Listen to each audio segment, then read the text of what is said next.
Buenos días, amados hermanos y hermanas. Qué gusto verles nuevamente. Vamos a iniciar en este día una serie que esperamos que sea fascinante para ustedes. Tal vez lo es para su servidor. Yo soy muy amante de la historia. Me gusta, me encanta, leo bastante sobre historia. Y porque me gusta aprender de la historia también. Estamos en las puertas ya próximos a celebrar los 500 años de la Reforma Protestante. De esto ya se está hablando por varios medios, varias iglesias. Están hablando de eso, es un gran acontecimiento en la historia de la humanidad. Y aquí queremos comenzar ahora una serie en la cual estaremos hablando de eso, de la Reforma Protestante y todo lo que podemos aprender. Al final esperamos poder hacer un resumen y poder también interpretar un poquito la historia. ¿Por qué no nos gusta la historia? Es porque sencillamente a veces son un montón de datos que uno se pregunta, ¿y de qué me sirve ese montón de datos? Pero cuando uno trata de ver la enseñanza que hay detrás de todos los acontecimientos, por ejemplo en la vida nacional, en la vida allá del protestantismo en el siglo XVI, la mera fecha, y hasta allá queremos estar hablando de esto, va a ser el 31 de octubre de 1517 fue el inicio de la Reforma Protestante. Ahora, ahí no se inició todo, hay toda una pre-reforma y una post-reforma, pero nosotros vamos a enfocarnos más y más en ese evento. Hace un tiempo yo encontré un folleto fascinante que ustedes lo han escuchado muchas veces, esas 95 tesis que Martín Lutero clavó ahí en la iglesia, en la Universidad de Wittenberg, en Alemania, y aquí están resumidas esas 95 tesis. Lástima que no lo he encontrado por ningún lado, pero por ahí va a aparecer para que ustedes puedan tener acceso a esa información. ¿Cuáles fueron al fin y al cabo los postulados de la Reforma Protestante? Quiero orientarles un poquito hacia dónde vamos en el trimestre para que ojalá nos sigan, puedan estar con nosotros, se animen, puedan asistir a las actividades dominicales, que cuando tenemos el tiempo único, especial aquí entre nosotros para poderles hablar de algunos temas. Coincidentemente me toca iniciar el trimestre, entonces me da esa oportunidad de poderles a ustedes informar un poco. Vamos a estar hablando ahora en el mes de julio de la Biblia como el fundamento de la fe cristiana. Ese fue uno de los postulados, sola escritura. Pero nosotros queremos ampliar un poquito la información y queremos hablar también de la autoridad de la Escritura y de la influencia que la Biblia ha tenido a través de toda la historia traída en este momento desde la Reforma Protestante. Otro de los postulados de la Reforma Protestante es sola fe, y vamos a estar hablando de ese tema también, al fin y al cabo, ¿qué es la fe? ¿Qué fue lo que dijo Martín Lutero en relación con esto de la fe? Y vamos a estar hablando también de la fe como el conjunto de doctrina, la doctrina que nosotros sostenemos aún hoy día. Y vamos a ver los aspectos prácticos de también la fe puesta en la vida diaria. De eso estaremos hablando en el mes de julio también, y vienen los domingos misioneros ahí. Luego en agosto estaremos hablando ya de ese tema también de la fe, la continuación del tema de la fe. Y más adelante en agosto viene el tema también que fue otro de los postulados de la Reforma, sola gracia. Pero ¿qué es la gracia? Vamos a estar hablando de eso un poquito, y la dependencia de la gracia también ahí ya en el mes de septiembre. A propósito, en agosto es la conferencia misionera y eso es 27 de agosto. El 3 de septiembre vamos a estar hablando de la dependencia de la gracia. El 10 de septiembre de solo Cristo, la suficiencia de Cristo. Luego el 17 de septiembre es el aniversario de nuestra iglesia y tenemos invitado al doctor Pablo Cibulca, estará con nosotros acá.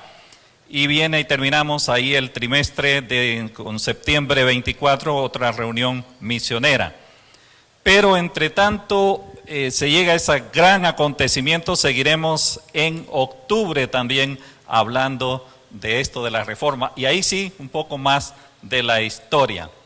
Ahora quiero que esta mañana, como parte de esta introducción a toda esta temática, mencionar ligeramente el valor que la historia tiene para cada uno de nosotros. Ese no es el tema de ahora, pero quiero mencionarles para animarles también a ver un poquito la importancia de la historia. La historia nos ayuda a saber de dónde venimos, quiénes somos, cuáles son nuestras verdaderas raíces. No sé si alguna vez ustedes se han preguntado por qué la IBEC es como es. ¿Por qué? ¿De dónde viene la IBEC? ¿Cuáles son sus verdaderas raíces? Vamos a estar celebrando el aniversario, vamos a escuchar otra vez que la iglesia del Camino de la Zona 12 tuvo un proyecto aquí en San Cristóbal y todo eso. Pero ¿y la iglesia de la Zona 12 de dónde viene? Y la iglesia donde usted ha estado, en algunas otras iglesias, ¿de dónde vienen? ¿Cuáles son nuestras verdaderas raíces? La historia nos permite conocer eso. Una cosa más es que la historia nos permite conocer el desenvolvimiento de las grandes doctrinas a través de la historia también. Por ejemplo, ¿por qué cree usted en la seguridad de la salvación? Hasta quería preguntarles, pero puede ser que tenemos problemas esta mañana, ¿cuántos creen en la seguridad de la salvación? Pero la pregunta es, ¿por qué cree usted en la seguridad de la salvación? ¿Y por qué algunos otros hermanos no creen en la seguridad de la salvación? Vamos a ver un poquito de ese desenvolvimiento en la historia de la iglesia, especialmente la iglesia protestante. También nos permite conocer la historia, cuáles son o cuáles han sido los desvíos doctrinales. Tantos desvíos que hoy día uno se queda hasta con la boca abierta. Cuánta variedad hay en las creencias en la vida de las personas, aún en grupos que se dicen ser protestantes. Pero la historia también es fuente de inspiración. Ojalá la historia en este tiempo pueda inspirarnos un poco a conocerla más y más y a apreciar en toda su dimensión la historia. Y una cosa más, Dios siempre ha usado la historia para enseñar a su pueblo. Solo lean ahí rápidamente leamos el Salmo 78. Salmo 78. Salmo 78. Este es uno de los salmos donde Dios está usando la historia para enseñar a su pueblo, el pueblo de Israel. Y por eso para nosotros también la historia tiene una singular importancia y por eso queremos meterles en este tiempo un poquito en asuntos de historia. Note lo que dice el Salmo 78. Escucha, pueblo mío, mi ley. Inclina vuestro oído a las palabras de mi boca. Abriré mi boca en proverbios, hablaré cosas escondidas desde tiempos antiguos, las cuales hemos oído y entendido, que nuestros padres nos las contaron. No las encubriremos a sus hijos, o no las encubriremos a sus hijos, contando a la generación venidera las alabanzas de Jehová y la potencia y las maravillas que hizo. No vamos a esconder a nuestros hijos la historia obviamente del pueblo de Israel en este caso. Ahora el propósito de todo esto, miren lo que dice el verso 7, a fin de que pongan en Dios su confianza y no se olviden de las obras de Dios. ¿Por qué estarle contando a los hijos la historia, la maravilla que Dios ha hecho? Para que pongan en Dios su confianza, no se olviden de las obras de Dios. Y mire lo que dice el verso 8, y no sean como sus padres, generación contumaz y rebelde, generación que no dispuso su corazón, ni fue fiel para Dios, para con Dios su espíritu. Ok, ¿por qué conocer la historia? ¿Por qué contarla? Obvio, estamos hablando aquí en este salmo, el salmista está hablando de la historia del pueblo de Israel, pero la nuestra historia, que la vamos a tomar en este momento a partir de la Reforma Protestante. Como les digo, hay toda una historia antes de la Reforma Protestante. Ahora, el hombre que encendió la chispa del protestantismo en el siglo XVI fue Martín Lutero. Y ustedes tienen ahí alguna información en sus boletines acerca de Martín Lutero, y quiero tomarme la libertad de compartir un poquito más de lo que ustedes tienen ahí. Se dice dónde nació. Comenzó como estudiante de leyes, en el inciso 2, en el tercer inciso ahí, en 1503, ingresó a un monasterio en Erfurt. Hubieron varias circunstancias que lo llevaron ahí, y ustedes tienen la información, por eso no la voy a repetir esa información. En 1507 fue ordenado sacerdote Martín Lutero. En 1512 obtuvo su doctorado en teología. En 1513 comenzó dando clases sobre los salmos. Después también llegó hasta Romanos, y fue el libro de Romanos que tocó su corazón, y Dios cambió la vida de este hombre. Cuando él se convirtió al Señor, que creemos que se convirtió al Señor, él comenzó también a trabajar ahí con los demás monjes, pero muy poco logró entre ellos. Y el 31 de octubre, como ya mencioné, 1517, clavó en la puerta de la iglesia del concilio o del castillo de Wittenberg sus 95 tesis, que se las mostraba ahí en ese folleto. El ataque fuerte de Martín Lutero en el siglo XVI para la iglesia en ese día era que estaban vendiendo las famosas indulgencias. El Papa León X quería terminar la iglesia, la Basílica de San Pedro, y se le ocurrió al Papa que iban a vender indulgencias. Indulgencias eran escritos papales, y consiguió a alguien ahí que era un entusiasta, un hombre muy entusiasta, un tal Juan Texel. Y este hombre era el que ofrecía las indulgencias en Alemania para recaudar fondos para Roma.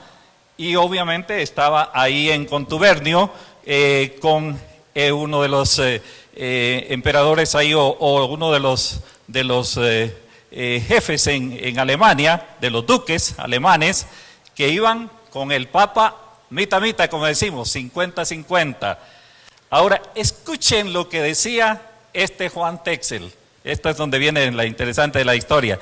Él decía: al comprar las indulgencias, dejan al pecador más limpio que Adán antes de la caída.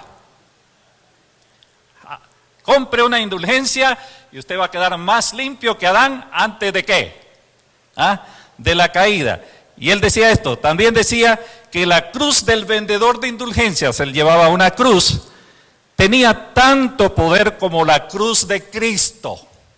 Esta cruz que él llevaba, ahí Juan Texel, decía, tiene tanto poder o más quizás que la cruz de ¿quién? De Cristo. Pero miren lo que decía esto también, este hombre. Si compra una indulgencia a favor de un difunto, tan pronto cae la moneda en el cofre, el alma salta del purgatorio. Martín Lutero ardía en cólera, ardía su corazón y explotó a esto, ¿verdad? Y fue cuando vino y clavó esas famosas 95 tesis, que algunas de ellas condenaban fuertemente al Papa. Y por supuesto aquí se desata, como decimos vulgarmente, la debacles. Empieza ahí la lucha, la defensa. Lo citaron a Martín Lutero para que defendiera sus puntos de vista y todo eso. Y miren lo que él dijo también, porque esto es donde la historia se vuelve interesante. Hablando, que estaban insinuándole que se arrepintiera, que no siguiera hablando de estas cosas y todo lo demás. Y mire lo que les dijo él en una confrontación bien fuerte. Si no me convencen con testimonios sacados de las Sagradas Escrituras, yo no quiero ni puedo retractarme de nada. Si no me convencen con las Escrituras, yo no quiero ni puedo ¿qué? Retractarme. Viene la lucha enorme. tratan de deshacerse de él, lo esconden unos de los duques en otros países, comienza en otros países, que ahí le vamos a contar un poco de la historia, en otros países de los Países Bajos, pero la reforma, la chispa se enciende en Alemania, 31 de octubre 1517. Vamos a ver historia ahora, un poquito. ¿Cuándo fue la conquista de América? Almuerzo gratis, pollo campero, y usted pone la plata. ¿Cuándo fue el descubrimiento de América? ¿Ah? 1400, ¿qué? 90. ¿A dónde me ajusta la plata para darles el premio a todos, verdad? 1400. Mire, solo unos años después, mientras América está siendo conquistada, en Europa se da ¿qué? ¿Ah? La reforma protestante. Ahora, ¿qué fue lo que sucedió aquí en este lado del mundo, en América? Bueno, ahora entendemos por qué costó tanto aún que el evangelio llegara a nuestros países. En Europa se extiende el protestantismo como pólvora en ese tiempo. Y ahí vamos a estar hablando de esto. Pero solo quiero terminar con algunos otros datos. En 1521, y esto fue una de las cosas más importantes, 1521 tradujo la Biblia, estamos hablando de Martín Lutero, al idioma alemán. Hasta ese momento, la Biblia estaba solo en latín, griego y hebreo, por supuesto. Él la tradujo ¿a qué? Al alemán, para poner la Biblia en manos, en el lenguaje común y corriente, el lenguaje de los alemanes. Y esto ayudó en gran manera que la traducción de la Biblia. A propósito, antes habían habido esfuerzos de traducción de la Biblia también. Ustedes han escuchado hablar de unos traductores Wycliffe. ¿Han oído hablar? Algunos de ustedes sí, ¿verdad? Bueno, antes de la reforma, ya Juan Wycliffe había hecho esfuerzos de traducción de la Biblia a los idiomas vernáculos, a los idiomas de la gente en aquel día. Por eso hoy día todavía existe una organización llamados traductores Wycliffe que están trabajando en todo el mundo.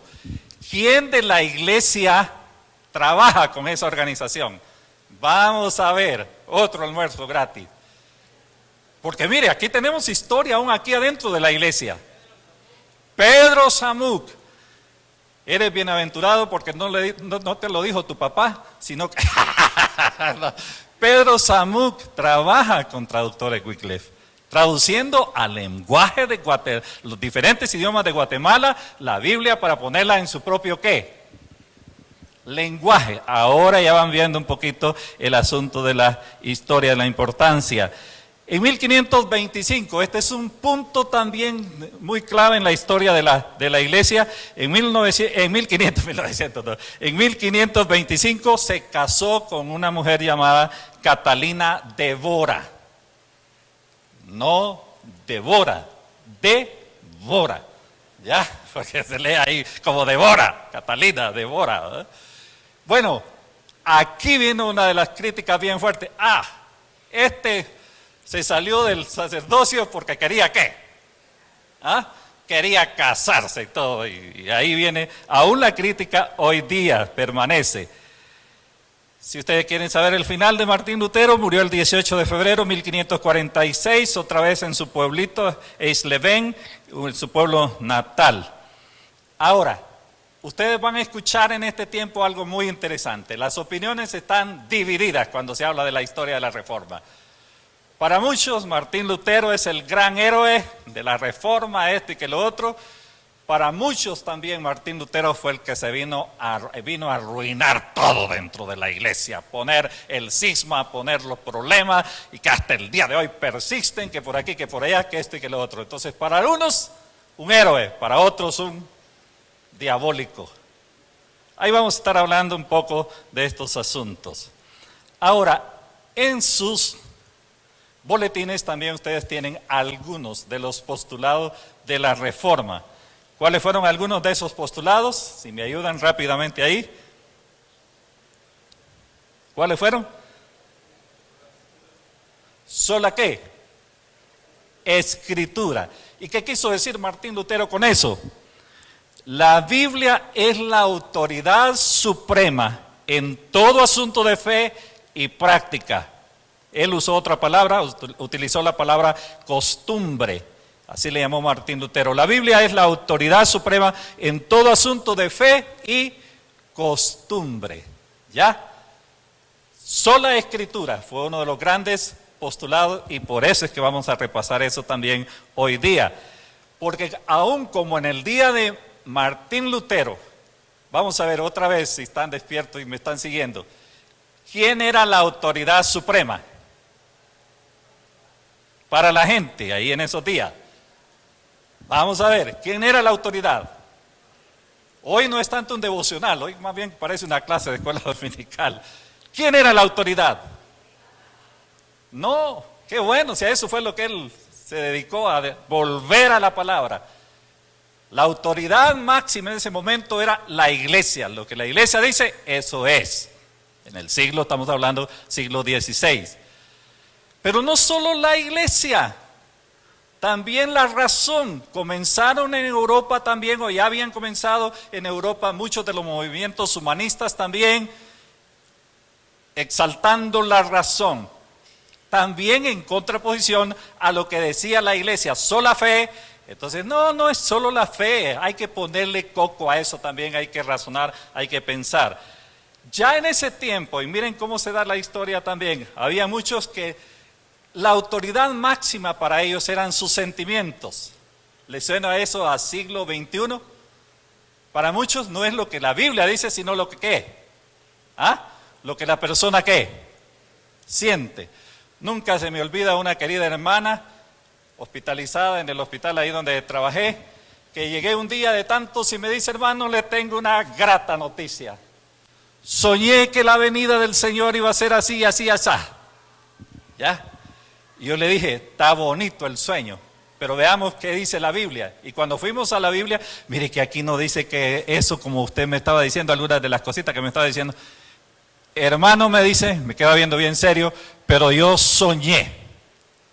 Y me la quedo viendo también a los ojos. ¿Con qué lo quedamos? ¿Con su sueño o con la palabra?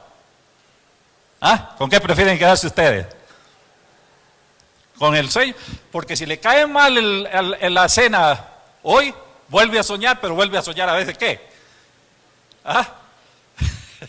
O se llenó mucho en la cena, vuelve a soñar, pero otro sueño quizás diferente. Martín Lutero, si hay algo que le debemos, es eso, regresar ¿a dónde? A la centralidad de ¿qué? De la palabra. Y ustedes dicen, la iglesia bíblica, eso es lo que proclama. ¿Pero por qué lo proclama? ¿Dónde viene? ¿De dónde viene esto en la vida de la iglesia? Claro que de los fundadores de la iglesia, que esto y que lo otro, pero viene desde la Reforma, sola escritura. Se me está yendo el tiempo, sola fe, y lo que él quiso decir es que solo por medio de la fe el pecador recibe todos los beneficios que Cristo nos adquirió mediante su muerte en la cruz. Al analizar este segundo postulado de la Reforma, nos enfocaremos también en otras cosas ahí.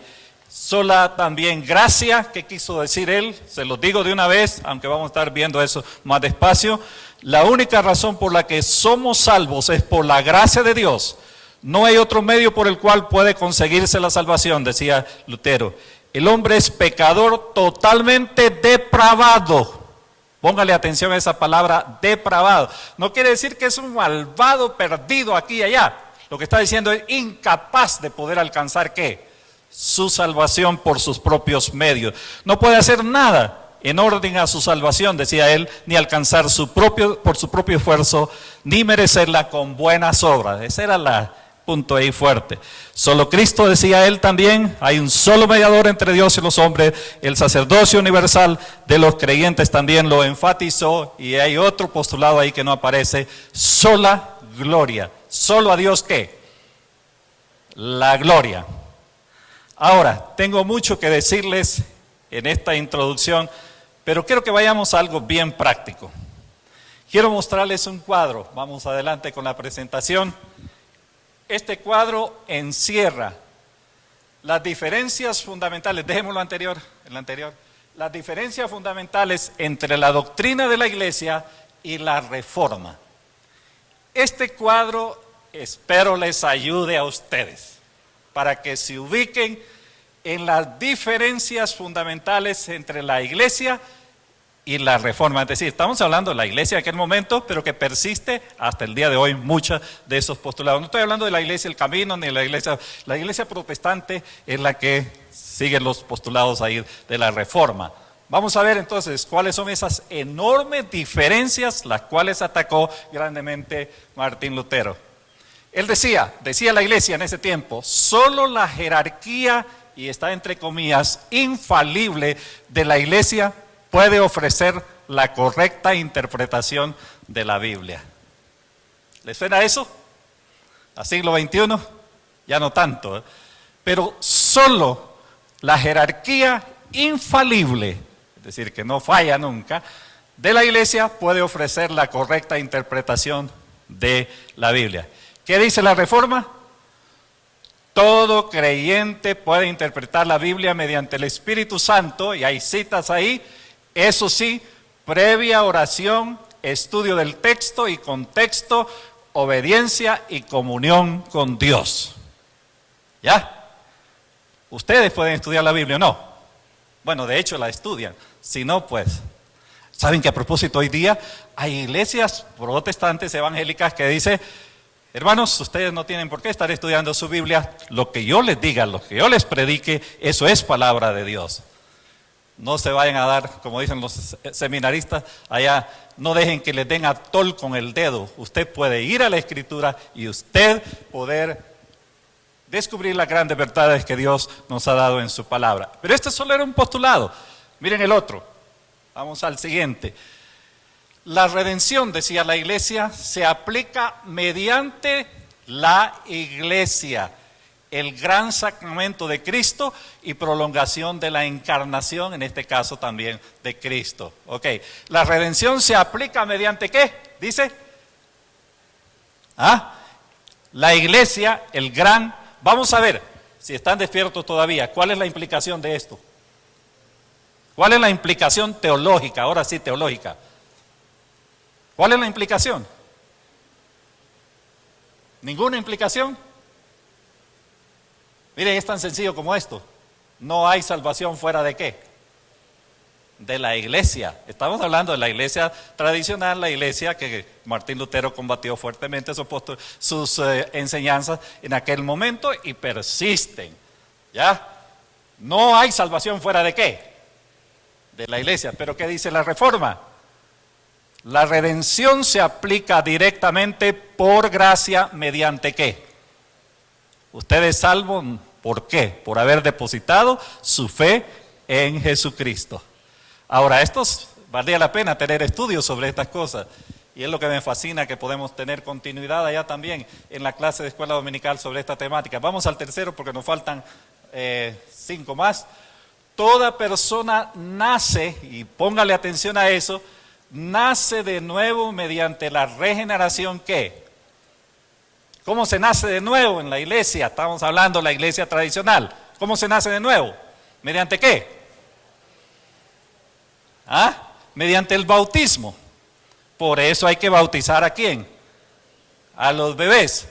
Y yo tuve en consejería a un joven que se quería casar con un chico de la iglesia tradicional y entonces lo tuvieron que someter a una serie de enseñanzas, inclusive volverse o bautizarse, porque no es creyente, sino ¿qué? No se bautiza. ¿Qué decía la Reforma? Toda persona nace de nuevo mediante la palabra y el Espíritu Santo. Es Dios el que produce esa obra de regeneración, el nuevo nacimiento en nuestras vidas. Vamos adelante, no tenemos tiempo para discutir eso acá. Lo que dice la iglesia, o decía la iglesia en aquel día, la justificación del impío se lleva a cabo mediante la infusión de la gracia santificante, y esto parece ser una confusión de justificación y santificación, y no hay tiempo para explicarlo, pero la Reforma decía, la justificación del impío se lleva a cabo mediante la imputación. Y como ahora es un examen doctrinal, ¿qué es imputación? ¿Qué es la imputación? Miren, los domingos aquí podemos irnos, como dice mi pueblo, en misa. ¿Ya? Sin entender algunas cosas. Imputación es poner a la cuenta de otro, y en este caso la justicia de Cristo fue puesta a la cuenta nuestra, por tanto yo puedo decir que he sido justificado por la pura gracia de Dios, y eso es toda una doctrina bíblica. Vamos a la siguiente. La iglesia lo que dice: somos santificados mediante el sistema sacramental que actúa póngale atención a eso, desde antes de la cuna hasta después de ¿Qué implicación tiene eso? Implicación ahora sí, mire, estamos viendo doctrina en un devocional. ¿Qué implicación tiene eso? Somos santificados mediante el sistema sacramental que actúa desde antes de la cuna, ¿hasta dónde? Hasta la tumba, ya hasta después de la tumba. ¿Qué quiere decir eso? Otra vez estamos en misa, ¿verdad? ¿Qué quiere decir eso? Que todavía después de muerto hay no la reencarnación, pero hay que hacer algo por esa persona después de de muerto. ¿Qué dice la Reforma? Somos santificados siendo nutridos con la palabra bajo la guía del Espíritu Santo. Y ahí hay citas bastantes. Ahora, si esa hoja les interesaría, se la podemos mandar por correo electrónico. Sigamos. 6. Y aquí viene otro punto muy importante. Dice la iglesia: nos mantenemos, y sigue diciendo en parte, salvos por obras, entre comillas, buenas, que son mérito para alcanzar la vida eterna. Y aquí está un punto muy importante también: con tal que muera en estado de de gracia. Si murió en desgracia, no en estado de gracia, ¿verdad? Si murió en desgracia. Ahora, miren, no estamos aquí criticando los sistemas religiosos, y que lo otro, pero hay que abrirlos la mente también y entender muchas cosas. Por eso es que alguien que está muriéndose, que lo atropellaron, hay que ir Nosotros decimos a darle la palabra, pero no se ha convertido, ojalá se convierta, que esto y que lo otro. Pero en el otro sistema va para dar el último de los sacramentos. El último de los sacramentos. Porque si no, se fue se fue sin gracia. Se fue sin gracia. Suena raro eso. Somos salvos por gracia para buenas obras que son fruto del Espíritu Santo. Ahora miren, una tan sola preposición cambia todo el panorama.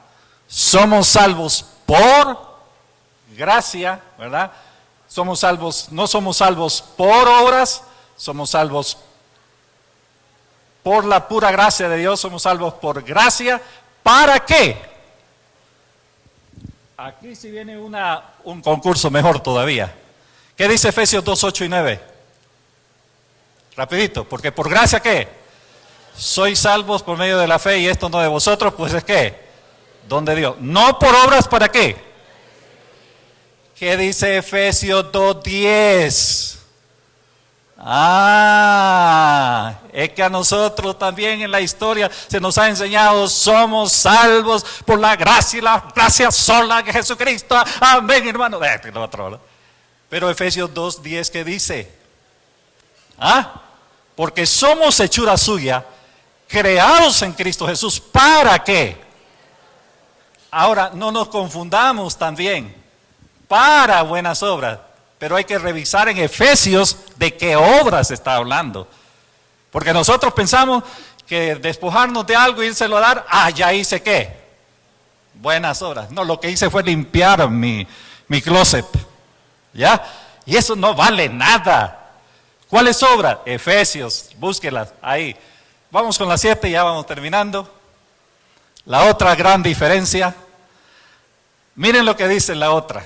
¿Qué dice la iglesia? Aún después de perdonados los pecados, Queda una expiación suplementaria que se lleva a cabo mediante ¿qué? Una, sacrificios. Dos, penitencias, misas, indulgencias, las que vendía Juan Texel, ¿ya?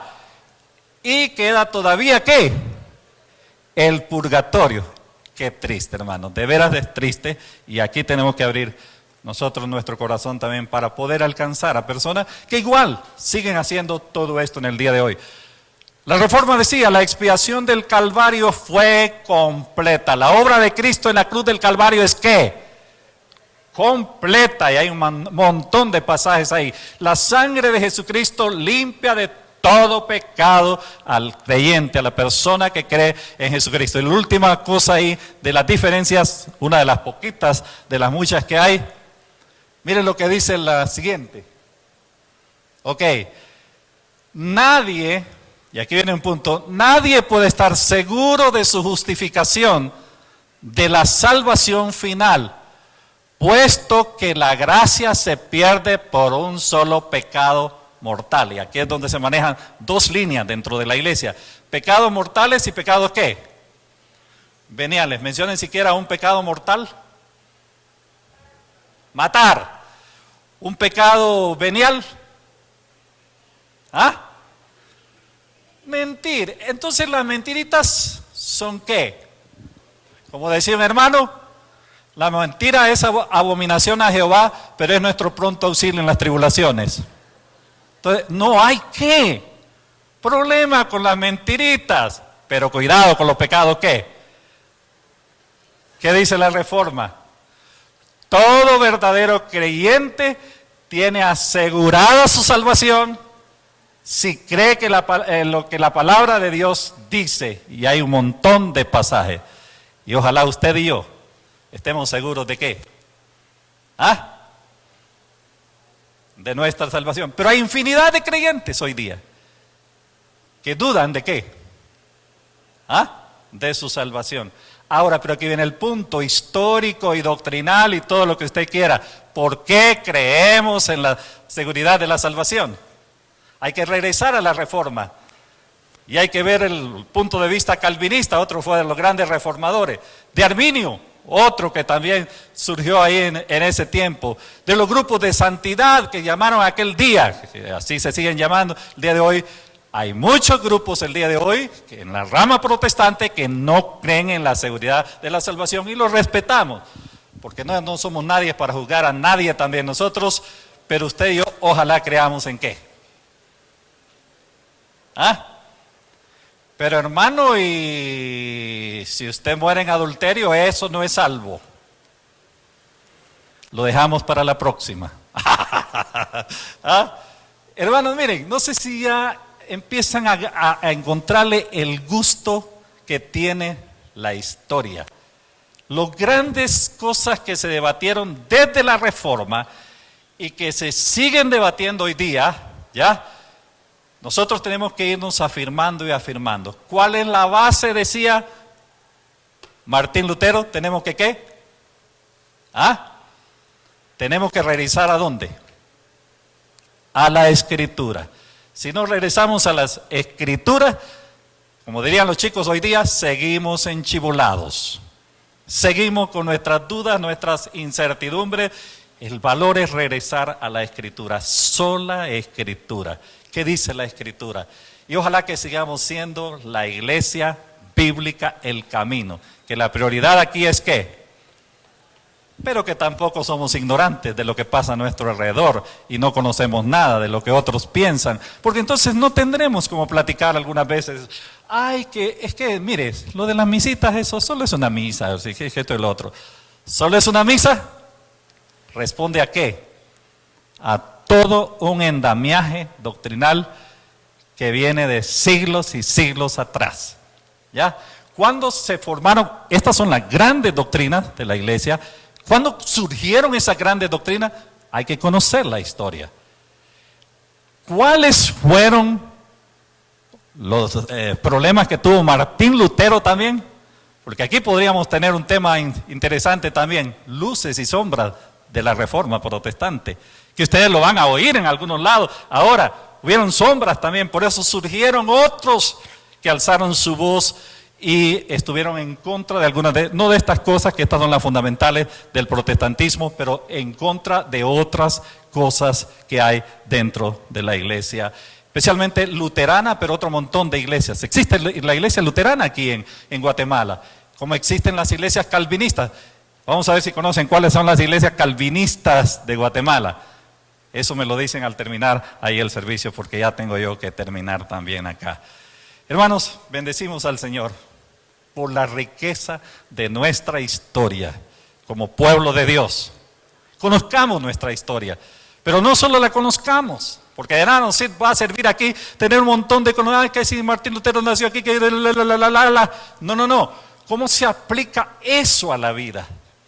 Y ojalá esta misma tarde ya, al acercarnos a la mesa del Señor, podamos glorificarle porque nos ha dado la salvación eterna, gratuita, por la pura gracia del Señor. Porque un día yo decidí depositar mi fe en Jesucristo, decidí confiar en Él para mi salvación, y ahora puedo vivir para Él, puedo servirle, puedo honrarle con mi vida. Que Dios nos ayude, vamos a orar un momento. Oh Dios, gracias por haber iniciado este tiempo de reflexionar sobre estos asuntos de la historia de tu iglesia a través de los siglos, aunque la estamos trayendo desde el siglo XVI para acá. Rogamos que tú abras nuestro entendimiento, voluntad también de meternos un poco en este asunto y poder aprender más y más en nuestros días y afirmar nuestras convicciones, esas convicciones que ojalá estén basadas en tu palabra bendita. Gracias por todo en el nombre de Cristo. Amén y amén.